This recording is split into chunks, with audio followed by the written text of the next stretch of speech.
आपण सोनोग्राफी करू. इथे म्हणतात केली होती, त्याच्यात गाठ दाखवली आणि तिथेच ऑपरेशनच्या आधी सोनोग्राफी केली, त्याच्यात गाठ नाही दाखवली. म्हणजे 11 दिवसात माझी गाठ वितळली, एक लेडी लाईफने आणि एक आंबेजोस. आणि त्याच्यासोबत एक पेशंट तिथे मला मिळालं माझ्यासोबत. तिच्या छातीला गाठी होत्या. तिला एवढा त्रास होता, त्याच्या गाठीचा एवढी आग आणि चमकाप होता त्या छातीत. तिला जेवण जात नव्हतं. लग्नाला 10च महिने झाले होते आणि ती अक्षरशः रडत होती. मग मला तिथे सोनोग्राफी डॉक्टर म्हणले, मॅडम तुमच्या 10 दिवसापूर्वीच्या सोनोग्राफी गाठ दाखवली आणि आता वितळलेली दाखवता, तुम्ही काही खाल्लं का? मी म्हटलं मी आयुर्वेदिक औषध घेतलं. म्हणले ते तुमची गाठ वितळली.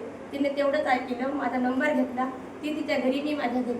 10 दिवसानंतर तिने माझे मोबाईलचे स्टेटस वगैरे व्हिडिओ बघितले. त्याच्यानंतर मला फोन केला, म्हणले ताई तुम्ही औषध कुठून घेतलं आणि मला पण द्या.